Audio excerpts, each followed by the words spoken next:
Hi everybody, I'm Lance. I own Permanent Records here in Los Angeles, and I'm here with you in the Permanent Records Roadhouse. Today, I'm sharing with you my thoughts, my hot take on what to do if you have too many records, what to do with your records if they have extended beyond your storage area for said record collection. You've run out of closet space, you've run out of basement storage, you don't have any more room in your attic. I generally don't recommend storing records in basements or attics. It's a little sketchy. A lot of dampness goes on in basements, a lot of heat goes up in attics. Those can be very bad for your record collection, as most of you already know. So, what you should do, what I think you should do with your records if you've run out of all other options. Well, I'm happy to share those thoughts with you, but first, let me please thank you for watching this video.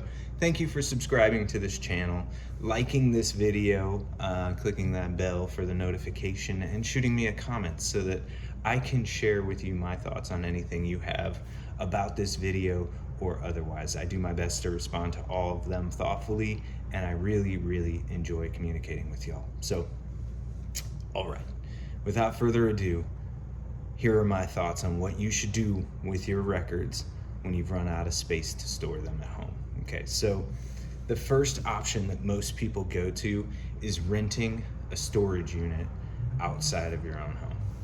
That's an option. I think it is a terrible option for storing records, and I have a lot of different thoughts on that matter and why I feel that way. First and foremost, records are made to be played and enjoyed and listened to. And if you're not listening to your records, why do you own them? I mean, honestly, if you have too many records to store at home where you're listening to your records, then maybe you should consider selling some of them. That would be my number one piece of advice, because storage is very, very expensive, and I'll break down the numbers for you here in just a minute. I've done some calculations. I put on my nerd glasses and got out and crunched numbers for you to look at. But not only is it expensive, it's a sketchy way to store things. Some of these storage units aren't climate controlled, so on and so forth. They can get broken into, they flood, etc. They're out of sight, out of mind. You won't be checking in on them regularly. It's a good idea, in my opinion, to keep records stored where you have access to them regularly, both for your own personal enjoyment and for your own insurance, so that you know that those records are being cared for. They're not warping, they're not getting heat damaged or moldy, etc. So anyway, and again, primarily my reason for not putting your records in storage is so that more records are out there in circulation. I really like passing records from one collector on to the next. That's my role. I'm a record store owner, and I buy and sell records in mass quantities every year, and I've been doing that for 18 years. And I like to see records come from one person's collection and immediately go into the other person's collection where they will be appreciated the most. And if you take your records and put them in storage where you're not going to be able to appreciate them, you're not only keeping them from being listened to regularly by the owner, you're also keeping them out of the hands of somebody who would potentially really appreciate that, appreciate having that record and listening to it. And I did a video not too long ago about how to sell your records online, where to go, how to prepare yourself for doing so, whether you should selling your records online or at swap meets or record conventions or to record stores or whatever. My suggestion always, when you have records that you don't have enough room for or that you're not listening to, is to get rid of them as quickly as possible and get as much money as you possibly can for them at that time.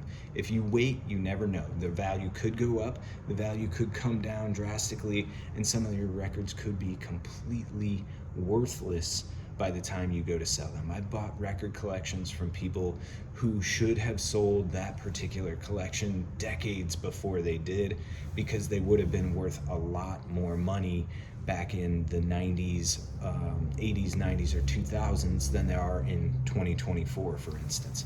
I just recently acquired a massive collection that included a lot of doo-wop and like 50s records that just have not held their value. Unfortunately, the audience for that type of music has primarily gotten out of the collecting game, or have unfortunately passed on, and you can't buy records when you're dead now, can you? So anyway, yeah, we only know what any given record's value will be right now, and more often than not, there's definitely exceptions to the rule. Funkadelic records, spiritual jazz records, punk 45s, punk LPs to a certain extent, some of the stuff that I've comped on Brown Acid. A lot of records have gone up in value exponentially over the course of the last 10, 15 years or so.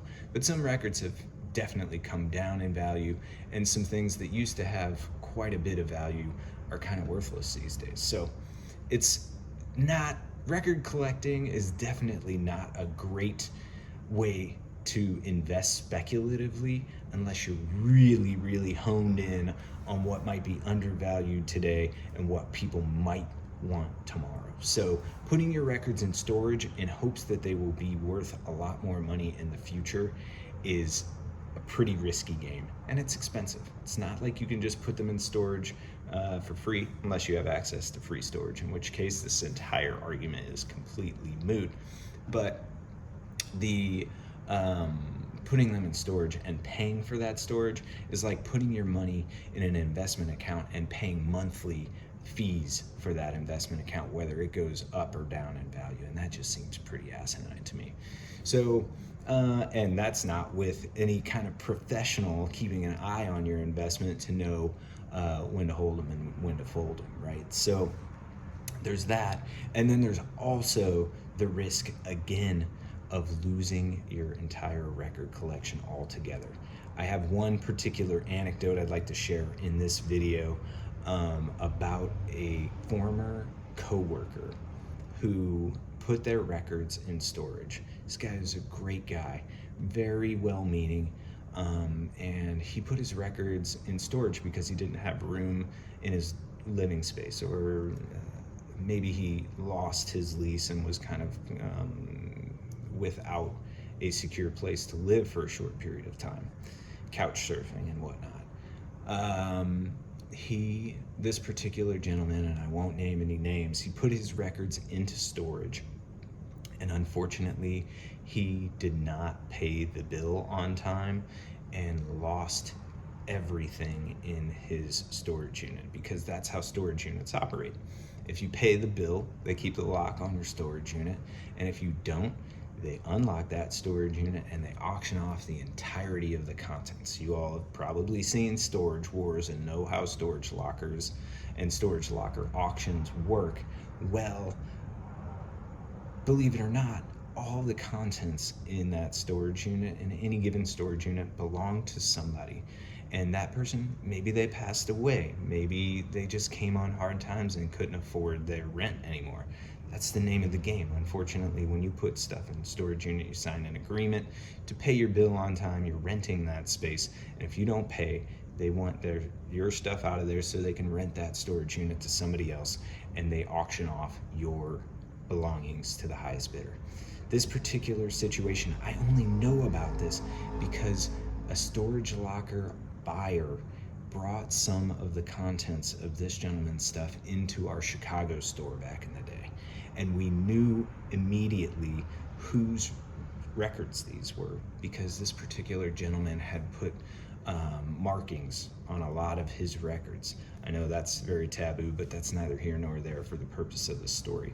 On the jewel cases of his CDs, he would write his initials, and on some of his records. And the context of this collection was very specific. I knew this gentleman very well. He's a super, super sweet guy, and he had impeccable taste and he liked a lot of different kinds of music. So it was very obvious to my staff when this record collection got brought in who it belonged to immediately. So I was living in LA at the time and still operating the Chicago store. And the store manager gives me a call. He's in the back office of the store, and he says, "Lance, you're not going to believe this, but somebody's here, and I think they're selling our former co-workers' records. They were, they said they got them out of a storage locker, and they're selling everything, and there's more stuff. What do you want me to do here?" I immediately just tried to track down this former co-worker. Luckily, I got a hold of him, and when I got him on the phone, I could hear his heart just drop in his chest, and he just goes, "Oh." And I was like, "Oh no," because we were worried that somebody had stolen his stuff and they were bringing it in for sale and that the story was made up. Well, lo and behold, this particular gentleman forgot to or couldn't pay his, I don't know the exact story anymore. I've forgotten the details, and I've tried to block this story out of my mind because it's so tragic. But lo and behold, didn't pay the bill, and the locker got auctioned off, and this particular individual, the storage locker buyer, ended up with all of his records that were in that storage locker and a bunch of his other personal belongings, including photographs of his kids and family and just personal effects and so on and so forth. So I got off the phone with him, and I just told the store manager there in Chicago, I was like, just buy the stuff, whatever it takes. We want to buy everything that he brought in today, and we want to buy everything that he has, and we'd like to get the entirety of this storage locker back. Sorry about that. I had a call come in and I needed to take that. So where were we? Back to Chicago. I tell this Chicago store manager to try to buy everything from this guy, the entirety of the storage locker contents. We want to pay whatever we have to pay to get it all back for our friend. The store manager there in Chicago tells the gentleman this. He decides not to sell anything that he has brought in that day, and we never hear from him again.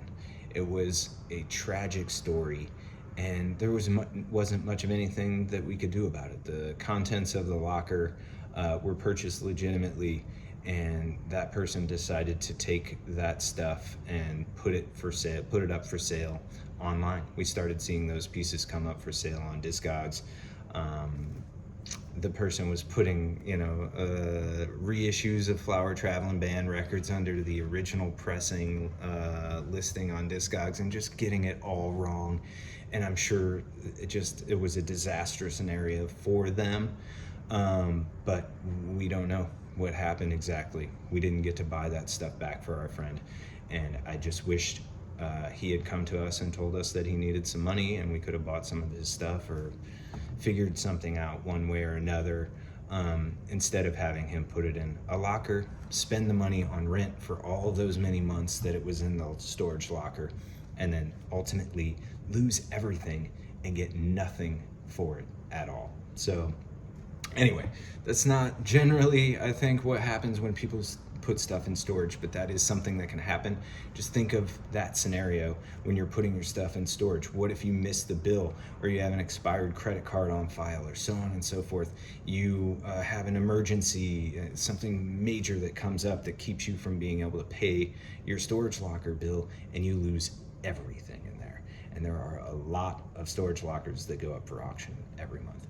So anyway, those reasons and my personal experience with dealing with that has me very reluctant to put anything in rental storage ever. That said, if you can buy real estate and store your records in there, real estate's a good investment.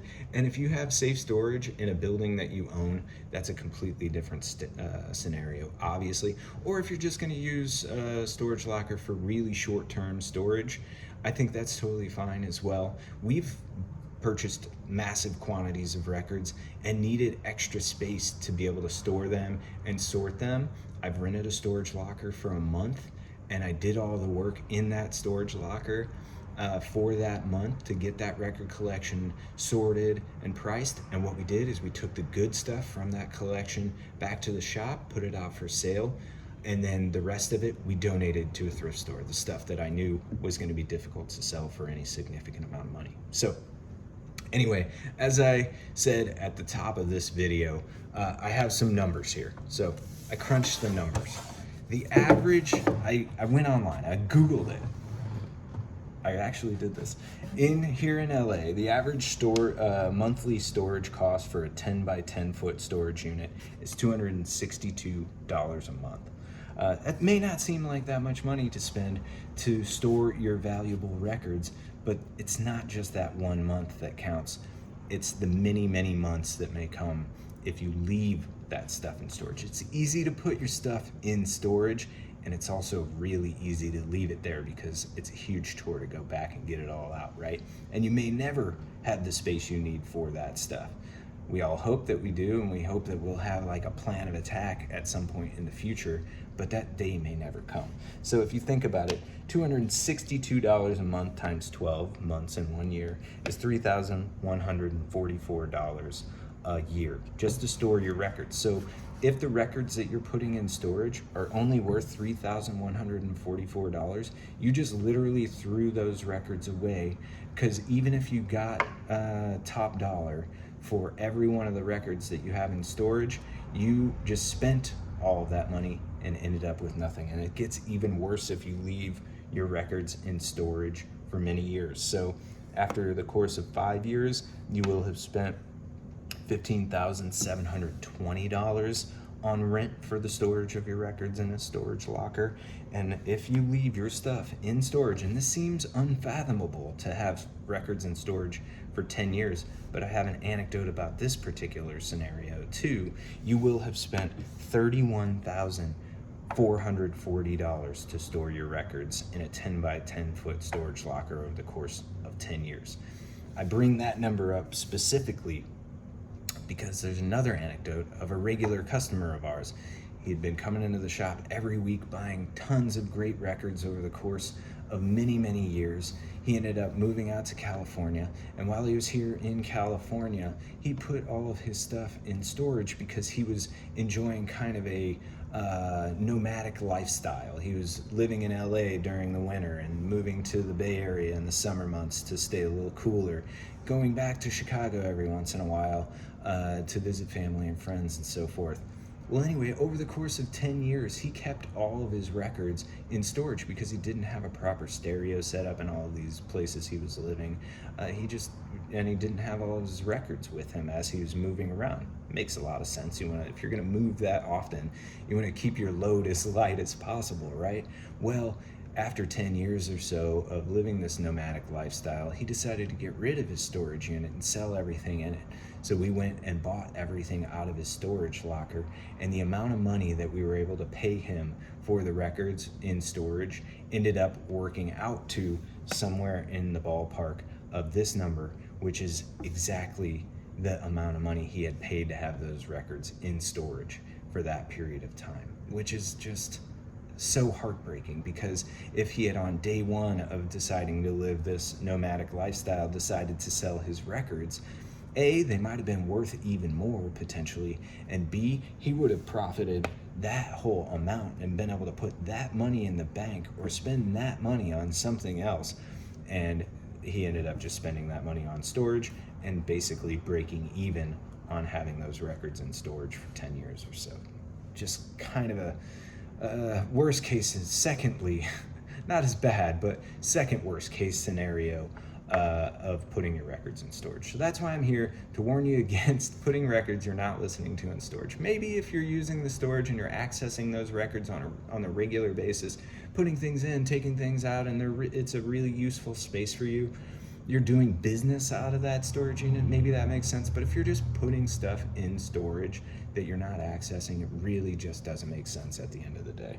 So keep in mind that even say you put 1,000 records in storage, and at the end of the day, if they end up being worth $15 bucks a piece to the person buying them, and that's if they average out to you know. And if you're selling them all in bulk, that means they're actually $30 records on average, which is a pretty quality record collection, I would say. If your average retail value of your records is 30 bucks, like, you have pretty good stuff. And I don't think that's often the case. Well, even if you put those, or if you have $1,015 records, you have $15,000 worth of records in there, and 5 years worth of storage wipes out the entirety of the value of that collection. And if you have better stuff, say your records are worth 30 bucks on average to a reseller, say they're $60 on average retail, you're spending over the course, or I'm sorry, the value of that record collection is $30,000 approximately. And if you leave those records in storage for 5 years, you're only going to get about half of the value you would have gotten if you had sold those originally. And if you leave them in storage for 10 years, you're going to end up in the same situation that our friend, a regular customer, was in after putting his records in storage for 10 years. So anyway, y'all are smart. You know what to do with your stuff, and you know what's best for you. But I'm just here to try to warn you about the dangers of taking records that don't fit in your collection at home and putting them into paid storage outside of the home. I personally think it's a terrible idea. I buy records from storage locker auction